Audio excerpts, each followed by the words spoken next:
स्वागत है दोस्तों आपके अपने YouTube चैनल NCERT जिंदाबाद में। और जैसा कि हम जानते हैं, आज हम स्टार्ट करने वाले हैं क्लास 7th की हिस्ट्री और उसका चैप्टर नंबर पहला। लेकिन हम अच्छे से जानते हैं, इसका हम पार्ट 1 जो पार्ट ए है वो पढ़ चुके हैं और आज हम स्टार्ट करने वाले हैं पार्ट बी। क्लियर? तो जैसा कि हम जानते हैं, पार्ट ए में हमने पढ़ा था यहाँ तक, ठीक है, कि यह पुस्तकालयों के विशाल संग्रह में कहीं दबा पड़ा था। मतलब जो प्रतिलिपियाँ थीं, पांडुलिपियों की प्रतिलिपियाँ थीं, उनमें अंतर आ जाता था काफ़ी, क्योंकि मैंने आपको एग्जांपल दिया था होमवर्क वाला, ठीक है।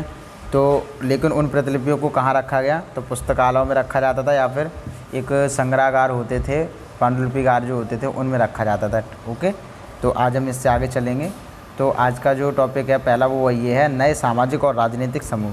क्लियर? जैसा कि हम जानते हैं, इस चैप्टर का जो नाम था वो था हज़ारों वर्षों के दौरान हुए परिवर्तन और उनकी होगी पड़ताल। ठीक है, ये देखो, 1000 वर्षों के दौरान हुए परिवर्तनों की पड़ताल, ये इसका चैप्टर का नाम था। क्लियर हुआ? चलो बिना टाइम वेस्ट किए हुए करते हैं आगे का स्टार्ट। तो हम पहुंच चुके थे, देखो, सन 700 से लेकर 1750 के बीच जो 1000 वर्षों का अंतराल है, ठीक है, 700 से लेकर 1750 के बीच जो अंतर आ रहा है वो आप देख पाएंगे। तो लगभग 7 व 3 ये लगभग 1050 के समथिंग अंतर आ रहा। तो इनका जो अंतर है, इन्हीं 1000 वर्षों का अध्ययन जो है इतिहासकारों के लिए आगे बहुत भारी चुनौती रखता है। बिल्कुल रखता है, 1000 वर्षों का अध्ययन कोई मामूली बात थोड़ी ना होती है। मुख्य रूप से इसलिए कि इस पूरे काल में बड़े पैमाने पर अनेक तरह के परिवर्तन हुए, क्योंकि बहुत सारे परिवर्तन हुए इन्हीं जो 1000 वर्ष थे इन्हीं में। ठीक है, इस काल में अगर कोई पूछे ये जो चैप्टर है 1000 वर्षों का परिवर्तन, तो इसका मतलब क्या है, तो आप सीधा सिद्धांत कहेंगे कि 700 से लेकर 1750 में जो अंतराल पड़ता है 1000 वर्षों का, इन 1000 वर्षों में जितने भी परिवर्तन हुए हैं, जितने भी राजनीतिक परिवर्तन हुए, जैसे भी परिवर्तन हुए हैं, उनकी पड़ताल करना ही इस चैप्टर का मकसद है। क्लियर हुआ? अब देखो, जैसे परिवर्तन कैसे हुए, तो इसी काल में अलग अलग समय पर नई प्रौद्योगिकी के दर्शन होते हैं। कैसे होते हैं, तो देखो, अगर सिंचाई व्यवस्था में देखा जाए तो एक चीज़ आई थी रहट, कि रहट चलाई जाती थी सिंचाई में। कताई में अगर देखा जाए तो चरखे आए, चरखे चलते थे कताई में। और अगर युद्ध में देखा जाए तो एक आग्नेय शास्त्र जो होते हैं, जैसे मान लो बारूद हुए, हथियार हुए, इन चीज़ों का इस्तेमाल होने लगा। तो ये सारी चीज़ें इन्हीं 1000 वर्षों में हुआ था ना। अब जैसे कोई बात करे रहट की, जैसे चरखा आप जानते हैं, गांधी जी का चरखा वगैरह होते हैं, आप बारूद हथियार जानते ही हैं। आप शायद रहट से वाकिफ़ नहीं होंगे, तो मैं आपको बता दूँ, गाँव में जो खेती होती है उनमें आज भी चलती है। तो देखो, इस तरह की रहट होती है ये इसमें क्या होता है, जो पानी निकालने की व्यवस्था होती है, इसमें बैलों के द्वारा रहट चलवाई जाती है। तो इसमें पानी बाल्टियों में भरी होती है तो चलती है। ओके, अब देखो हम आगे बढ़ते हैं इसी के बारे में और ज़्यादा। जैसे अगर मैं देखो आपको थोड़ा दिखाना चाहूँ और पिक्चरों के माध्यम से, देखो दोस्तों, ये जो आप देख रहे हैं ये रहट का ही सीन है। जैसे इसमें क्या होता है, इस तरीके से होता है ये, ठीक है। इसमें क्या होता है, जैसे मान लो ये यहाँ पे ये दिख रहा है आपको ये चीज़, इसके चारों ओर इस तरीके से बैल चलते हैं, इस तरीके से। तो ये घूमता है, इसके साथ साथ फिर ये जो आ रहा है ये घूमता है, फिर इसके साथ साथ ये घूमता है। तो इसकी जो गति होती है इस तरह की होती है, सॉरी इस तरीके की होती है, वो बाल्टी उल्टी है ना, इस तरीके से। तो इधर से ये भर के लेकर आती हैं ऐसे पानी, ठीक है। तो जो पानी होता है यहाँ पे डाल देती हैं, यहाँ से भरा टाइप का कोई निकल जाता है और खेतों में पानी चला जाता है, ठीक है। तो ये हमारी हुई रहट का सीन, ठीक है। आप गौर से देख लीजिए, इस तरीके का होता है। ओके, बढ़ते हैं आगे। फिर क्या हुआ, इस उपमहाद्वीप में नई तरह का खान पान भी आया। आलू जैसे हुआ, मक्का हुआ, मिर्च हुआ, चाय या फिर कॉफ़ी। ध्यान रहे कि ये जो तमाम परिवर्तन हुए या फिर नई प्रौद्योगिकियाँ हुई, फसलें उन लोगों के साथ आई थी जो नए विचार भी लेकर आए थे। मतलब ऐसा नहीं है कि ये एकदम लोगों में भावना उत्पन्न हो गई और ये चीज़ें बनाने लग गए, नहीं। ये सारी चीज़ें बाहर के लोग आए तो वो ये सारी चीज़ें भी लेकर आए कि मान लो अरे ये चीज़ ऐसे भी कर सकते हैं, ठीक है। तो जब ऐसे कर सकते हैं तो लोगों के साथ विचार भी थे, तो उन्होंने अपने विचार भी रखे थे, तो समझ को सबकी भावनाएं भी व्यक्त हुई थी अलग अलग प्रकार से, ठीक है। तो परिणाम स्वरूप यह काल जो था, ये जो 1000 वर्षों का जो काल था, ये एक प्रकार से आप ये कह सकते हैं कि आर्थिक, राजनीतिक, सामाजिक, यहाँ तक कि सांस्कृतिक परिवर्तनों का भी काल रहा है।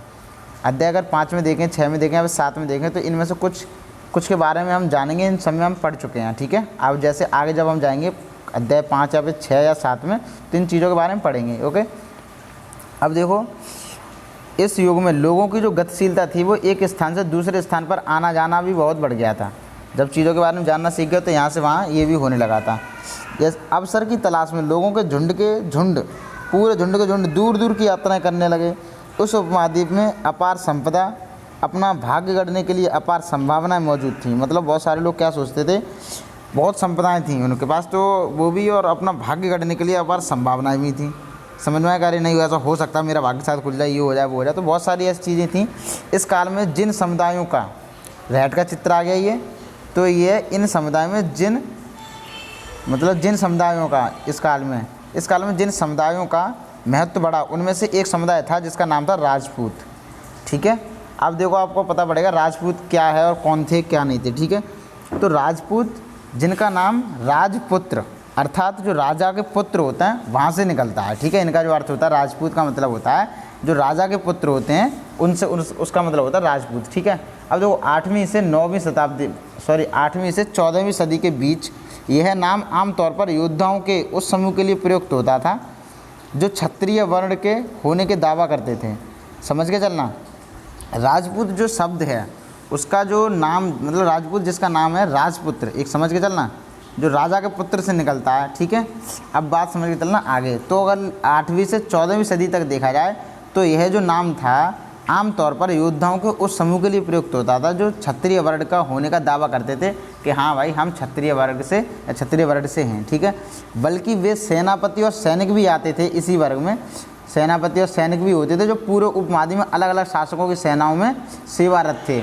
मतलब राजपूत कौन कौन हुए? क्षत्रिय भी हुए और वो सेनाएं और सेनापति भी हुए जो कि उपमहाद्वीप में सेनाव्रत होते थे। ठीक है, अब देखो सेवारत थे।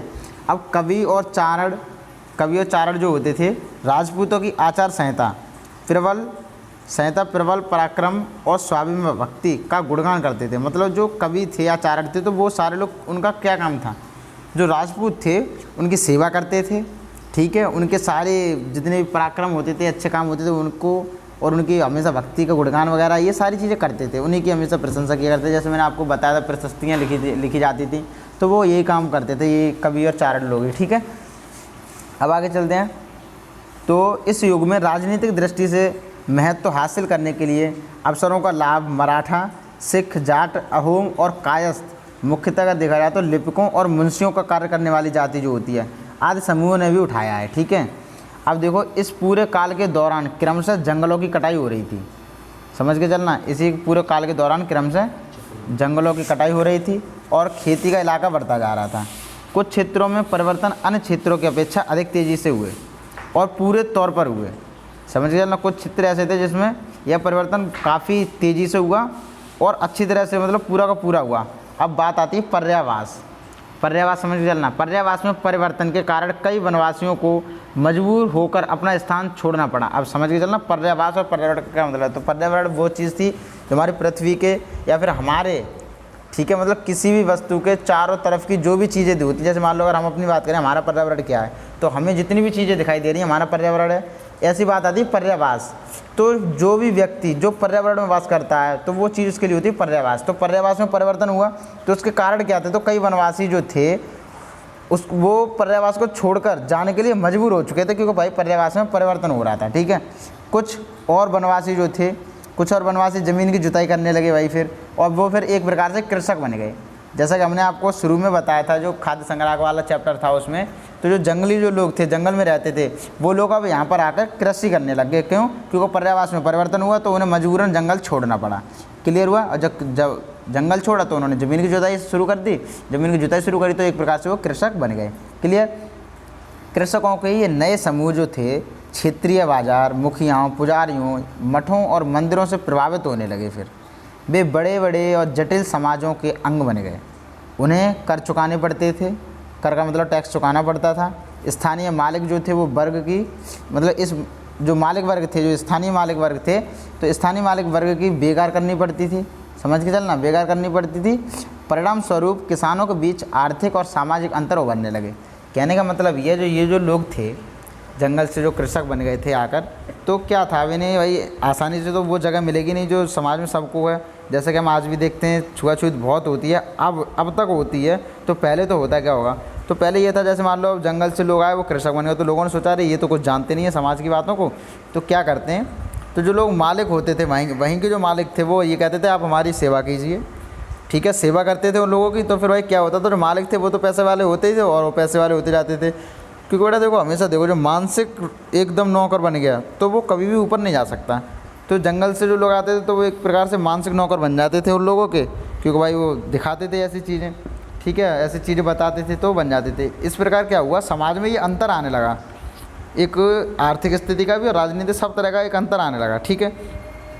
तो फिर हुआ क्या, देखो कहाँ पर आ गए हम, हाँ, बीच आर्थिक सामाजिक अंतर उभरने लगे। कुछ के पास ज़्यादा उपजाऊ ज़मीन होती थी, ठीक है, ज़्यादा उपजाऊ ज़मीन होती थी तो कुछ लोग जो थे वो मवेशी पालते थे, और कुछ लोग थे वो खेती से खाली समय में दस्तकारी का भी काम कर लिया करते थे। दस्तकारी का मतलब होता है अपने हाथों का कोई भी काम ऐसा जिसमें वो निपुण हो जाए, दस्तकारी होती है, ठीक है। कुछ काम कर लेते थे, जैसे जैसे मान लो समाज में अंतर बढ़े, ऐसे ऐसे मतलब अंतर बढ़ने लगे। फिर क्या हुआ, लोग जातियों और उपजातियों में बांटे जाने लगे। समझ के चलना, सारा जो सिस्टम है वो यहीं पर है। कहने का मतलब हुआ जो जंगल में रहते थे लोग, उनका जो पर्यावास था उसमें परिवर्तन कर दिया। समझ के चलना, पूरा बता रहा हूँ दोबारा। पर्यावास में परिवर्तन किया, मजबूर होकर उन्हें जंगल छोड़ना पड़ा। जंगल छोड़कर आए तो ज़मीनें मिल गई उन्हें, तो ज़मीन जोतने लगे।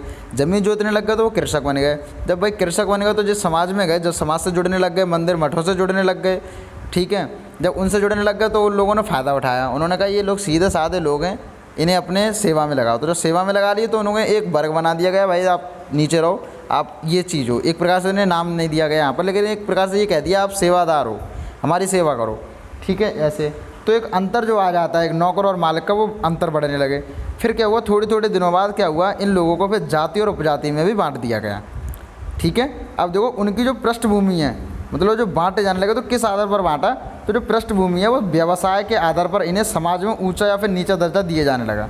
मतलब आप अच्छा काम करते हैं तो आप ऊंची जाति के हैं, आप छोटा काम करते हैं तो आप नीची जाति के हैं। मतलब इस तरीके के एक जाति और उपजाति में जो बांटा गया उसका आधार था कर्म, यानी कर्म के आधार पर उन्हें जातियों में बांट दिया। ये दर्जे जो थे स्थायी नहीं थे। कहने का मतलब आप ऊंचे जाति के हैं या फिर नीचे जाति के हैं, ये स्थायी नहीं है। ये सिर्फ आपके काम के ऊपर डिपेंड करता है। जब तक आप ये काम करेंगे तब तक आप नीचे जाति के हैं। अगर आप कोई बढ़िया काम करते हैं, ऊंचा काम करते हैं, तो आप ऊंची जाति के हो जाएंगे, ठीक है। ऐसा नहीं है जैसे कि आप समझ के चलो आप किसी भी जाति के हैं तो आज क्या होता है, आपकी स्थायी जाति है, ठीक है। लेकिन आप इस जाति को कब परिवर्तन कर सकते हैं, आप धर्म परिवर्तन कर लो। तब क्या था, आप काम परिवर्तन कर लो तो आपकी जाति परिवर्तन हो जाएगी, ठीक है। तो किसी जाति विशेष के सदस्यों के हाथों में कितनी सत्ता या फिर प्रभाव या फिर संसाधनों का नियंत्रण है, इसके आधार पर उसके दर्जे बदलते रहते थे। कहने का मतलब देखो कौन सी जाति का है विशेष, कौन सी जाति विशेष का सदस्यों के हाथ में कितनी सत्ता है, ठीक है, या फिर कितनी प्रभाव या फिर संसाधन क्या है। मतलब जिसके पास सत्ता होगी, संसाधन होगी या फिर सत्ता होगी तो उसका काम भी कुछ अलग होगा, ठीक है। तो भाई इसी प्रकार दर्जे भी बदलते रहते थे।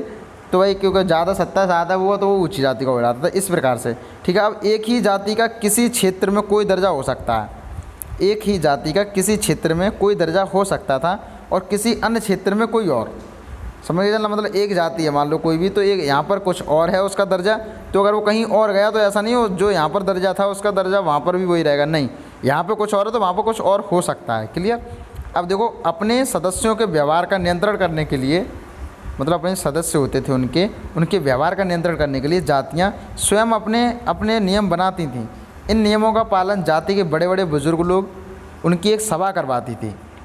बड़े बड़े बुजुर्ग लोग होते थे वो बच्चों से कहते थे नहीं नहीं बेटा ये हमारे समाज की बात नहीं है, ये हमारी जाति ये चीज़ नहीं कर सकती।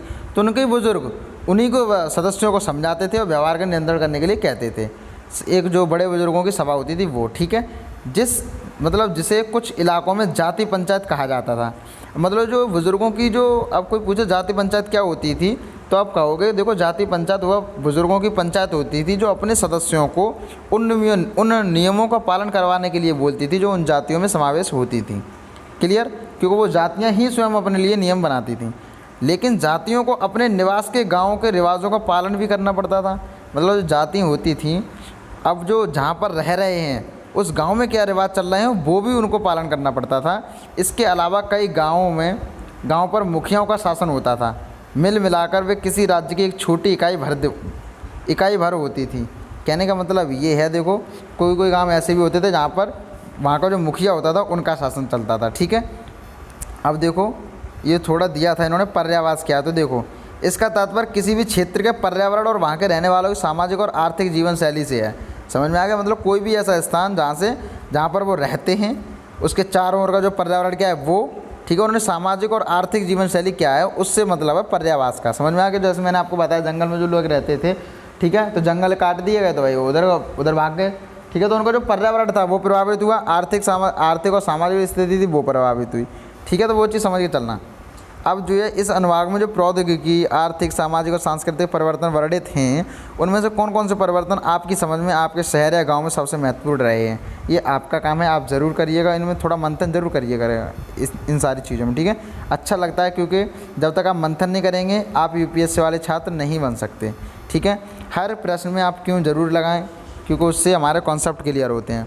अब देखो बात आती है चोल, जो कि हम अध्याय 2 में पढ़ेंगे, चोल साम्राज्य के बारे में। तुगलक हम तीसरे चैप्टर में पढ़ेंगे, मुग़ल उनके चौथे चैप्टर में पढ़ेंगे। मतलब जैसे जैसे जैसे बड़े बड़े राज्यों के अंतर्गत कई सारे क्षेत्र आ जाते थे, दिल्ली के सुल्तान गयासुद्दीन बलबन, आप समझ के चलना, दिल्ली का एक सुल्तान था।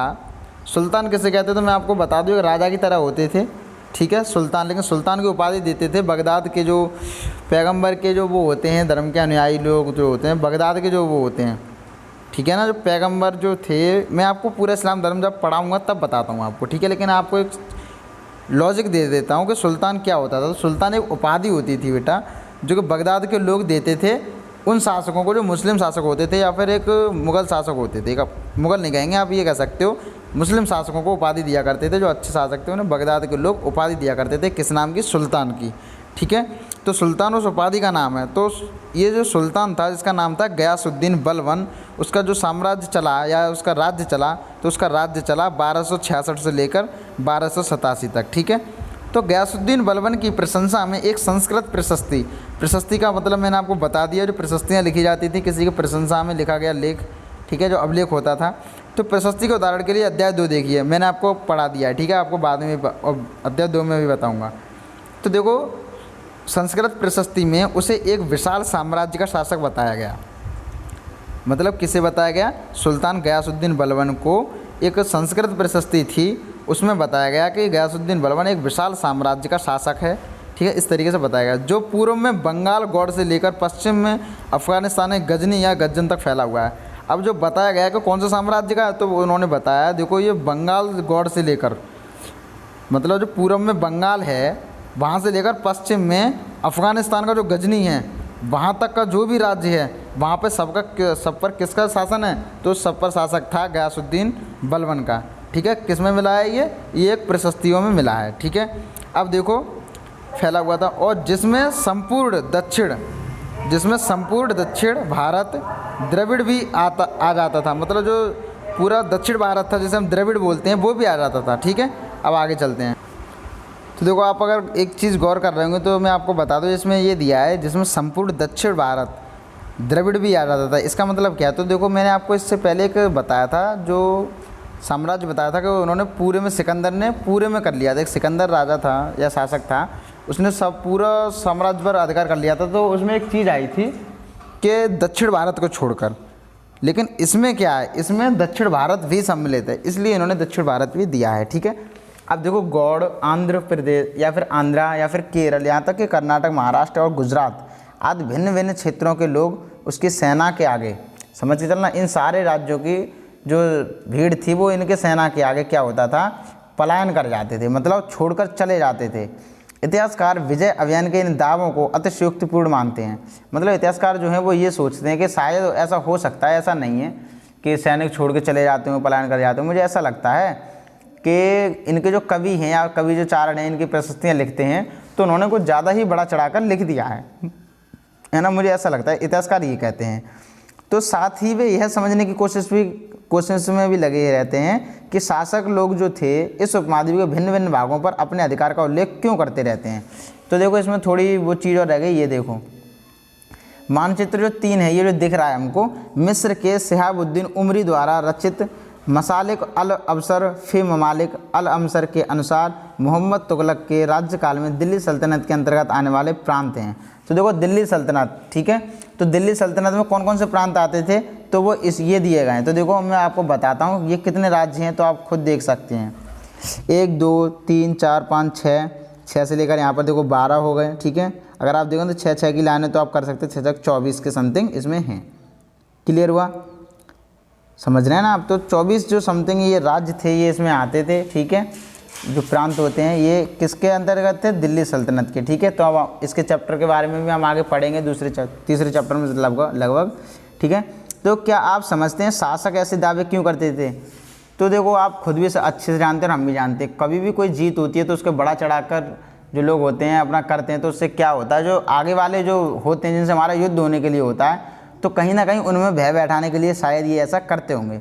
ठीक है, तो अब बात आती है भाषा तथा क्षेत्र। तो देखो सन 1318 में कवि जो थे अमीर खुसरो, उन्होंने इस बात पर गौर किया था कि इस देश के हर क्षेत्र की एक अलग भाषा है, जैसे सिंधी, लाहौरी, कश्मीरी, दार समुद्री, दक्षिण कर्नाटक में जो बोली जाती है दार समुद्री है, अब तेलंगानी आंध्र प्रदेश में बोली जाती है, गुजरी गुजरात में बोली जाती है। ठीक है, और मेवाड़ी तमिलनाडु में, गौड़ी बंगाल में, अवधी पूर्वी उत्तर प्रदेश में, और हिंदवी जो है दिल्ली के आसपास के क्षेत्रों में बोली जाती है। तो अमीर खुसरो ने आगे बतलाया है कि इन भाषाओं के विपरीत एक भाषा संस्कृत भी है, जो किसी विशेष क्षेत्र की भाषा नहीं है, बल्कि यह एक प्राचीन भाषा है जिसे केवल ब्राह्मण जानते हैं, आम जनता नहीं जानती है।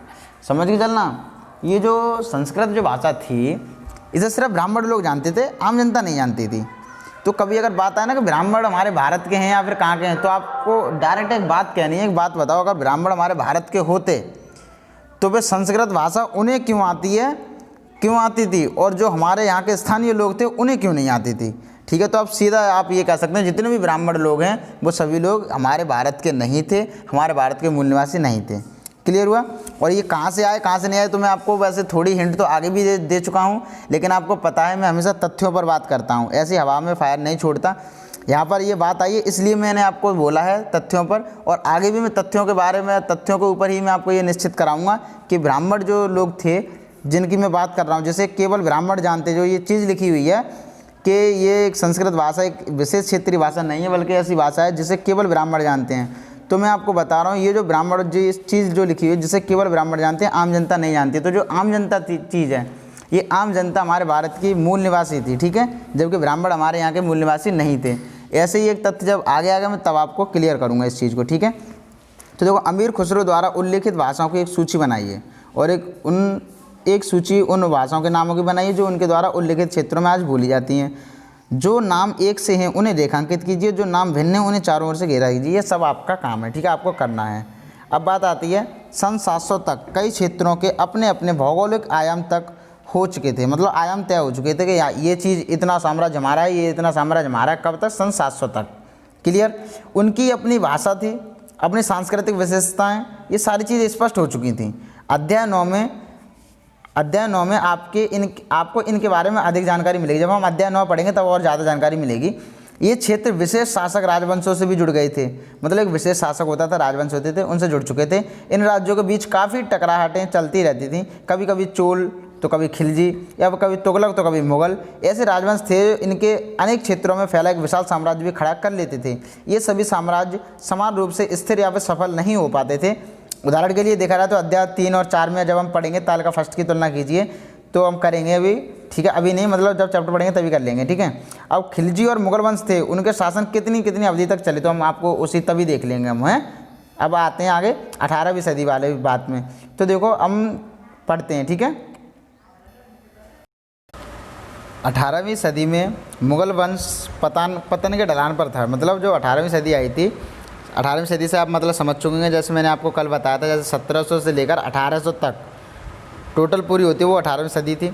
तो 18वीं सदी में मुगल वंश जो था उसका पतन होने वाला था। ठीक है, तो फलस्वरूप क्षेत्रीय राज्य फिर से उभरने लगे। जो क्षेत्रीय राज्य थे वो फिर से उभरने लगे, जैसे हम अध्याय 10 में देखेंगे।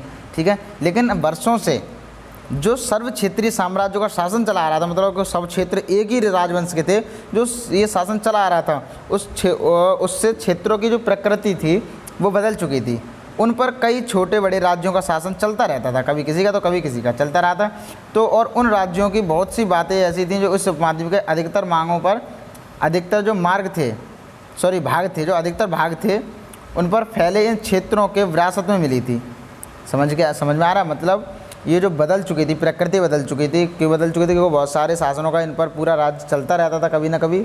ठीक है, तो क्या हुआ, उन राज्यों की बहुत सी बातें इस उपमहाद्वीप के अधिकतर भाग पर फैले इन क्षेत्रों को विरासत में मिली थी। बहुत सारी बातें थी ऐसी, ठीक है, जो विरासत में मिली थी। इस तथ्य का पता हमें उन कई परंपराओं से लगता है जो इन क्षेत्रों में उभरी थी। इन परंपराओं में कुछ दूसरी भिन्न और कुछ एक समान है। ऐसी परंपराएं हमें प्रशासन, अर्थव्यवस्था, प्रबंधन के उच्च संस्कृति या फिर भाषा के संदर्भ में मिलती हैं। सन 700 से लेकर 1750 के बीच के 1000 वर्षों में इन विभिन्न क्षेत्रों की प्रकृति एक दूसरे से कटकर अलग अलग नहीं पनपी थी। हालांकि उनके चरित्र की अपनी विशिष्टता बनी रही थी, मगर समन्वय एवं सर्व क्षेत्रीय ताकतों का जो प्रभाव है वो भी उन पर पड़ा था। क्लियर। अब देखिएगा, अब आगे चलते हैं। ये है जो एक ये क्वेश्चन दिया है आपके मन में करने के लिए कि पता लगाइएगा कि आपका राज्य कभी के सर्व क्षेत्रीय साम्राज्य का हिस्सा रहा था, यदि रहा था तो कितने समय तक। अगर आप किसी भी क्षेत्र में रहते हैं, जैसे मान लो अभी हम उत्तर प्रदेश में रहते हैं, ठीक है, तो अपना उत्तर प्रदेश है वो किसी साम्राज्य का वो रहा है या नहीं रहा है। वैसे रहा है, लेकिन किसका रहा है ये आप देखें, ठीक है, उस पर सर्च मारिए, थोड़ा ज्ञान मिलेगा अलग से एक्स्ट्रा। ओके। अब देखिए बात आती है पुराने और नए धर्म, ये क्या चीज़ है। तो देखो धर्मों के बारे में आपको पहले से बता चुका हूँ, तो जो पहले को जो मैंने धर्म बताए थे वो सब पुराने हैं। अब जो नई बात आएगी तो नए धर्म, ठीक है। तो अब बात चलते हैं पुराने नए धर्म का मैटर है क्या, अच्छे से पड़ताल करते हैं। तो देखो इतिहास के जो बात चल रही है पुराने नए धर्मों की, तो इतिहास के जिन 1000 वर्षों की पड़ताल हम कर रहे हैं, इनके दौरान धार्मिक परंपराओं में कई बड़े परिवर्तन आए, ठीक है। दैविक तत्व में लोगों की आस्था कभी कभी बिल्कुल ही वैयक्तिक स्तर पर होती थी, तो मगर आमतौर पर इस आस्था का जो स्वरूप है वो सामूहिक होता था, ठीक है ना। ग्रुप जो होता है, ग्रुप टाइप का जो होता था सामूहिक। किसी दैविक तत्व में सामूहिक आस्था यानी धर्म प्राय स्थानीय समुदायों के सामाजिक एवं आर्थिक संगठन से संबंधित होती थी। कहने का मतलब ये है, देखिएगा, किसी भी दैविक तत्व का मतलब जो सामूहिक आस्था जो है यानी कि धर्म से या फिर प्राय स्थानीय समुदाय के सामाजिक और आर्थिक संगठन से संबंधित होती थी। मतलब ये नहीं कोई एक व्यक्ति माने, नहीं, हमेशा समूह के रूप में मानते थे।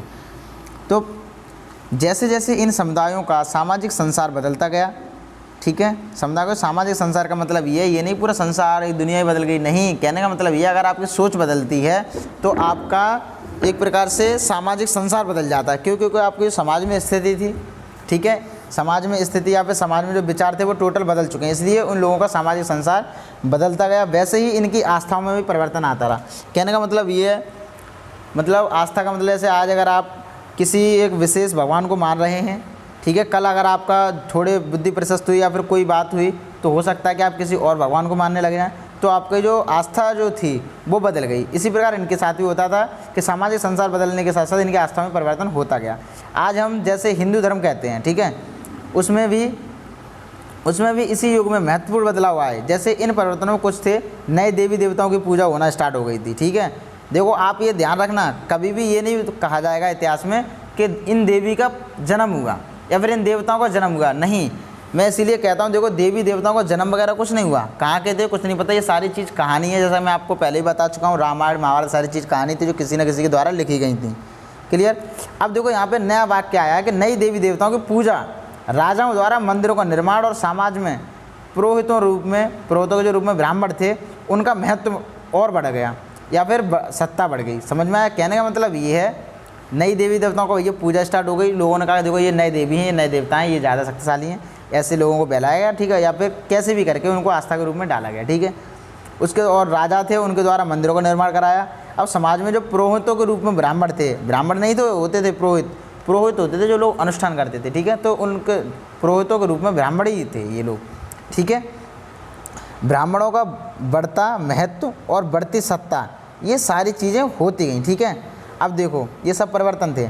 संस्कृत ग्रंथों के ज्ञान के कारण समाज में ब्राह्मणों का बड़ा आदर होता था। कहने का मतलब ये, देखो संस्कृत जो भाषा थी आम जनता जानती नहीं थी, ब्राह्मण लोग ही जानते थे, और इसीलिए वो हमेशा वेद वगैरह जितने भी थे संस्कृत में ही इसीलिए लिखते थे कि अगर हम आम जनता की भाषा में लिख देंगे तो ये सब लोग हमें पूछेंगे ही नहीं। समझ में आया, ये एक लॉजिक था बड़ा, समझ के चलना आप अच्छे से। अब देखो इसलिए, और अब बात आती है जो संस्कृत सब भाषा थी, ठीक है, उसकी वजह से जो ब्राह्मण या फिर पुरोहित थे, लोगों का जो महत्व था वो या फिर सत्ता थी ये बढ़ती चली गई। क्लियर। अब इनके संरक्षक थे, कौन थे? इनके संरक्षक थे नए नए शासक, स्वयं प्रतिष्ठा की चाह में थे। मतलब जो अगर जो इनके संरक्षक होते थे वो ये सोचते थे अगर हम इनकी इनकी सुरक्षा करेंगे तो हमारी प्रतिष्ठा होगी, ठीक है ना। अब देखो इन संरक्षकों का समर्थन होने के कारण समाज में इनका दबदबा और भी बढ़ गया था। मतलब भाई जब राजा जैसी चीज़ तुम्हारी सुरक्षा करेगी, जैसे समझिए चलो आजकल के अगर मान लो कोई अपराधी हैं, ठीक है, अपराधी कोई भी गलत काम करते हैं और उनके सर पर अगर किसी नेता या फिर किसी सरकार का हाथ हो तो उसे क्या दिक्कत है भाई? गलत काम करे सही काम करे उसे क्या प्रॉब्लम आ रही है कि नहीं? क्योंकि भाई सरकार का उसके ऊपर सीधा सीधा आता है। तो वही चीज़ यहाँ पर थी। अब ब्राह्मण या पुरोहित थे, ठीक है, अब वो क्या करते हैं क्या नहीं करते हैं वो चीज़ एक अलग मैटर करती है। लेकिन था क्या, देखो उनके ऊपर डायरेक्ट जो था वहाँ के जो शासक होते थे वो लोग उनकी सुरक्षा करते थे, संरक्षण करते थे, ठीक है, इसलिए वो अपना दबदबा और बनाते थे, ठीक है। अब बात आती है संरक्षक का क्या मतलब। तो कोई प्रभावशाली धनी व्यक्ति जो कलाकार, शिल्पकार या विद्वान या फिर अवैजात जैसे किसी अन्य व्यक्ति को मदद या सहारा दे, मतलब ऐसा व्यक्ति जो किसी भी व्यक्ति को अपने घर पर रखे, उसकी हेल्प करे, ठीक है ना, उसकी हमेशा मदद करे, इस टाइप के जो व्यक्ति होते हैं वो संरक्षक होते हैं, ठीक है। अब बात आती है आगे, इस युग में एक महत्वपूर्ण परिवर्तन हुआ भक्ति की अवधारणा के रूप में। समझ के चलना, मतलब भक्ति की जो अवधारणा हुई थी उसमें भी परिवर्तन हुआ। जैसे इसमें ईश्वर की कल्पना एक ऐसे प्रेमल इष्ट देवी देवता के रूप में की गई थी। कहने का मतलब ये है जो हमारी ईश्वर की जो कल्पना थी ऐसे प्रेमल इष्ट देवी देवता के रूप में की गई थी जिस तक पुजारियों के विशद कर्मकांड के बिना ही भक्त स्वयं पहुंच सकें। समझ में आया? मतलब जो ये था ऐसे देवी देवता की बात आई इस वक्त कि पुजारी जो थे उनके विशद कर्मकांड के बिना ही जो भक्त होते हैं वो डायरेक्ट वहाँ तक पहुँच जाएंगे। इस विषय में साथ ही दूसरी परंपराओं के बारे में आपको अध्याय 8 में जानकारी मिलेगी। अब इस बारे में हम पढ़ेंगे अध्याय 8 में, विस्तृत रूप से पढ़ेंगे इस टॉपिक को, ठीक है। अब बात आती है यही वह युग था जिसमें इस उपमहाद्वीप में नए नए धर्मों का भी आगमन हुआ। कुरान शरीफ का संदेश भारत में पहले पहल 7वीं सदी में व्यापारियों और अप्रवासियों के जरिए पहुंचा। मुसलमान कुरान शरीफ को अपना धर्म ग्रंथ मानते हैं, केवल एक ईश्वर अल्लाह को ही सत्ता का स्वीकार करते हैं। कहने का मतलब ये है, देखो यही वह युग था जिसमें इस उपमहाद्वीप में नए नए धर्मों का आगमन हुआ। कहने का मतलब जैसे पहले हिंदू धर्म, ठीक है, मुसलमान धर्म, ईसाई धर्म, ये सारे धर्म आए। कैसे आए तो वो चीज़ हम इसी में पढ़ेंगे। तो देखो कुरान शरीफ का संदेश भारत में पहल 7वीं सदी में व्यापारियों और अप्रवासियों के जरिए पहुंचा। 7वीं सदी का मतलब आप समझ पा रहे हैं, 600 से लेकर 700 तक, और हम इसमें पढ़ के आ रहे हैं 700 से लेकर 1750 तक। तो वही चीज़ आप जैसे आगमन हो रहा है वो चीज़ समझ के चलना। आप पहल 7वीं सदी में व्यापारियों और अप्रवासियों के जरिए क्या पहुंचा हमारे यहाँ, एक कुरान शरीफ का संदेश पहुंचा। मुसलमान कुरान शरीफ को अपना धर्म ग्रंथ मानते थे। कहने का मतलब ये मुसलमान लोग हमारे भारत में आए। क्लियर हुआ? अब देखो तो कुरान शरीफ जो था उसका संदेश आया, तो और कुरान शरीफ को हमारे जो मुसलमान थे वो धर्म ग्रंथ मानते थे। तो केवल एक ईश्वर अल्लाह की सत्ता को स्वीकार करते हैं, और वो लोग हमेशा अल्लाह को ही स्वीकार करते हैं, उसकी सत्ता को स्वीकार करते हैं, जिसका प्रेम, करुणा, उदारता अपने आस्था रखने वाले हर व्यक्ति को गले लगाता है, चाहे उस व्यक्ति की सामाजिक पृष्ठभूमि कुछ भी रही हो। कहने का मतलब ये है, वो ये सोचते थे हमारा अल्लाह हमें, अगर हम उससे प्रेम करते हैं, उसके प्रति करुणा उदारता है तो, और हम उसके प्रति आस्था रखते हैं तो अल्लाह हमें हमेशा गले लगाएगा, चाहे हमारे सामाजिक पृष्ठभूमि कुछ भी रही हो। कहने का मतलब हम हिंदू हों, कोई भी हों, लेकिन अगर हम अल्लाह को चाहते हैं, अल्लाह से प्रेम करते हैं, अल्लाह को करुणा करते हैं, उदारता है उसके प्रति, तो हमारी सामाजिक पृष्ठभूमि क्या है उससे कोई मैटर नहीं करता है। समझ में आया? सामाजिक पृष्ठभूमि क्या, हम हिंदू में कौन है कोई मैटर नहीं करता, लेकिन अगर हम अल्लाह को मानते हैं तो अल्लाह में गले लगाएगा। कई शासक जो थे वो इस्लाम और इसके विद्वान धर्मशास्त्रियों और न्यायशास्त्रियों अर्थात उलेमा का संरक्षण देते थे। मतलब कई शासक ऐसे भी थे जो जैसे मान लो ब्राह्मणों को जैसे लोग संरक्षण देते थे, ऐसे कई शासक ऐसे भी थे जो कि इन लोगों को संरक्षण देते थे। कहने का मतलब धर्मशास्त्री जो होते थे इस्लाम और इसके विद्वान, इस्लाम धर्म के धर्मशास्त्री या फिर न्यायशास्त्री या फिर उलेमा को संरक्षण देते थे। अब कोई बात आएगा उलेमा किन्हें कहते हैं, तो उलेमा देखो न्यायशास्त्रियों को बोलते हैं। समझ में आ गया? न्यायशास्त्री उलेमा बोलते हैं। अब हिंदू धर्म की ही भांति इस्लाम के अनुयायी भी अपने धर्म की अलग अलग तरह से व्याख्या करते थे। मतलब जैसे अभी ब्राह्मण लोग जो थे, कवि वगैरह, ये ब्राह्मण शासक जो थे हिंदू शासक, उनकी व्याख्या करते थे। ऐसे ही मुसलमान लोगों के जो धर्मशास्त्री थे या न्यायशास्त्री थे, इनके भी कवि होते थे, तो ये लोग भी इन लोगों की व्याख्या करते थे। कैसे करते थे तो आगे चलते हैं। अब देखो मुसलमानों में कुछ शिया थे जो पैगंबर साहब के दामाद अली को मुसलमानों के विधसम्मत नेता मानते थे। मतलब मुसलमानों में एक प्रकार से आप कह सकते हैं एक ग्रुप था जिसका नाम था शिया। तो वो ये मानते थे कि पैगंबर साहब के जो दामाद थे अली साहब, ठीक है, तो वो मुसलमानों का विधसम्मत नेता हैं। वो लोग, मतलब कहने का तात्पर्य ये है, मुसलमानों के जो एक वर्ग था शिया, वो अपना नेता मानते थे पैगंबर साहब के दामाद को, यानी कि अली को। ठीक है, क्लियर हुआ? अली जी को मानते थे। अब बात आती है आगे, और कुछ थे सुन्नी, मतलब अब आप कह सकते हैं मुसलमान में 2 वर्ग कौन कौन से, शिया, दूसरे सुन्नी। क्लियर। अब जो शिया थे वो किन्हें मानते थे, पैगंबर साहब के जो दामाद थे अली सर, मतलब अली साहब जो थे पैगंबर साहब के दामाद अली साहब, तो उनको अपना नेता मानते थे। मुसलमानों को विधि सम्मत नेता मानते थे। और कुछ लोग थे सुन्नी, तो सुन्नी जो थे वो खलीफाओं के प्रभुत्व को स्वीकार करते थे। वो ये कहते थे भाई जो खलीफा हैं भाई वही हमारे नेता सब कुछ हैं। ठीक है। अब देखो खलीफा कौन थे, तो मैं आपको बता चुका हूँ, जैसे सुल्तान की जो उपाधि देते थे, सुल्तान की उपाधि कौन देते थे, तो बगदाद के जो लोग होते थे वो, तो बगदाद में एक व्यक्ति होते थे कुछ लोग जो खलीफा होते थे। ठीक है, समझ के चलना। अब और जो सुल्तान की उपाधि देते थे वो यही लोग देते थे, बगदाद के खलीफा। क्लियर। अब जो सुन्नी थे वो ये कहते थे भाई हमारे नेता तो खलीफा लोग ही हैं। ठीक है। अब देखो इस्लाम के आरंभिक दौर में इस धर्म का जो नेतृत्व करने वाले खलीफा कहलाते थे। कहने का मतलब खलीफा कौन है, तो इस्लाम के आरंभिक दौर में इस धर्म का नेतृत्व जिन्होंने किया वो खलीफा होते थे। और आगे भी इनकी परंपरा चलती रही। इस्लामी न्याय सिद्धांत विशेषकर भारत में हनफी और शफी ऐसे सिद्धांत हैं। समझ के चलना, हनफी और शफी क्या हैं, तो आप कह सकते हैं डायरेक्ट कि न्याय सिद्धांत हैं, जो कि एक इस्लामिक न्याय सिद्धांत है। ठीक है। इनकी विभिन्न परंपराओं में भी कई महत्वपूर्ण अंतर रहे, जैसे ऐसे ही धर्म सिद्धांतों और रहस्यवादी विचारों को लेकर विभिन्नताएं देखने को मिलती हैं। क्लियर। अब आगे चलते हैं। अब देखो समय और इतिहास के कालखंडों पर विचार। अब ये भी इम्पोर्टेंट चीज़ है। तो देखो इतिहासकार समय को केवल घड़ी या कैलेंडर की तरह नहीं देखते, यानी कि केवल घंटों, दिन या फिर वर्षों के बीतने के रूप में नहीं देखते हैं। उनका नज़रिया यह है कि समय सामाजिक और आर्थिक संगठन में आने वाले परिवर्तनों को झलकाता है। वो ये नहीं कहते कि समय का मतलब 3 घंटे या 4 घंटे है, उनका नहीं है। उनका समय का मतलब ये है आज समय क्या चल रहा है, आज समय ये चल रहा है। जैसे हम आज की कैटेगरी है वो लेके चले हम, तो आज समय क्या चल रहा है कि भाई आज ऐसा लग रहा है जैसे मान लो कि जो अपराधी हैं वो एकदम सड़कों पर घूम रहे हैं। ठीक है ना। जैसे आजकल अपराध जो हो रहे हैं, हाथरस वाला मामला ले लो। ठीक है। तो आजकल हमारे जो समय के साथ साथ क्या चल रहा है, तो समय आज का हमारा बहुत बुरा चल रहा है। हमारी बच्चियों के साथ, हमारी बहनों के साथ बहुत बुरा समय चल रहा है। लेकिन कुछ समय पहले हमारा समय कैसा था, तो कुछ समय पहले हमारा समय सही था। तो इतिहासकार इस चीज़ को समय मानते हैं। ठीक है ना, कि जो एक समय होता है कि इस समय के साथ स्थिति जो होती है उस चीज़ को इतिहासकार मानते थे समय। ठीक है। वो घंटे या मिनट को नहीं मानते थे या फिर तारीख को नहीं। ठीक है। ये चीज़ बता रहा है। अब देखो यह दिखलाता है कि विचारों और विश्वासों में कितना स्थापित रहा और कितना परिवर्तन आया। यह अतीत को समान विशेषता रखने वाले कुछ बड़े बड़े हिस्सों या कालों में बांट दिया जाए तो समय का अध्ययन कुछ आसान हो जाता है। बिल्कुल हो जाता है भाई, क्योंकि एक तुम बहुत बड़ी चीज़ पढ़ो, ठीक है, और उसको बांट के पढ़ो तो जल्दी हो जाता है। अब 19वीं सदी के मध्य में, समझ के चलना, 19वीं सदी के मध्य में कहने का मतलब ये है, कम से कम आप देखोगे तो 1850 के समथिंग। ठीक है। अंग्रेज इतिहासकारों ने भारत के इतिहास को 3 युगों में बांटा था, मतलब हिंदू, मुस्लिम और ब्रिटिश।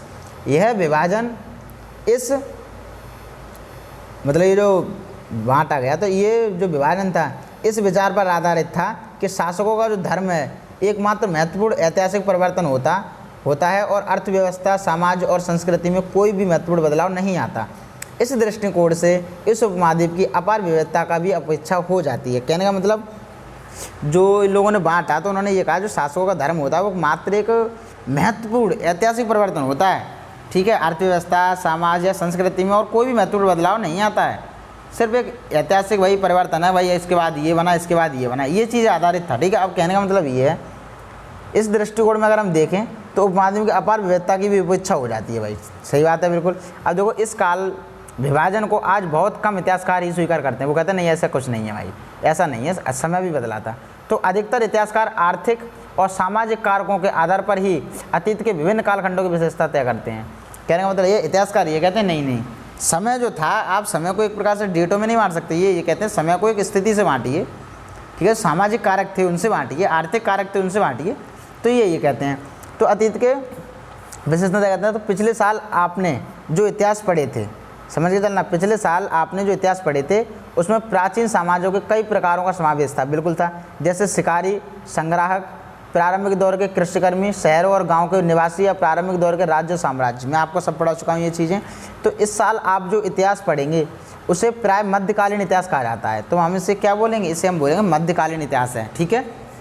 इसमें आपको कृषक समाजों के विस्तार, क्षेत्रीय साम्राज्यिक राज्यों के उदय या फिर कभी कभी तो ग्रामवासियों और वनवासियों की कीमत पर प्रधान धर्मों का प्रधान धर्मों के रूप में हिंदू धर्म, ठीक है ना, समझिए ना, प्रधान धर्मों के रूप में हिंदू धर्म, इस्लाम धर्म के विकास और यूरोप में व्यापारी कंपनियों के आगमन के बारे में और विस्तार से जानकारी मिलेगी इसी इतिहास में, ठीक है। कहने का मतलब, अब आगे चलते हैं। भारत के इतिहास के ये 1000 साल जो हैं अनेक बदलावों के साक्षी रहे हैं, बिल्कुल रहे हैं।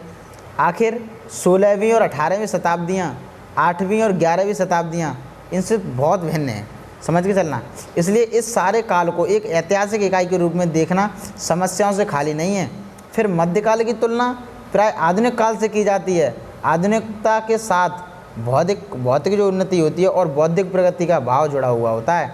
इससे आशय यह निकलता है कि मध्यकाल जो रूढ़िवादी था, मध्यकाल में जो रूढ़िवादी जो परंपराएं थी, वो उस दौरान कोई परिवर्तन नहीं हुआ।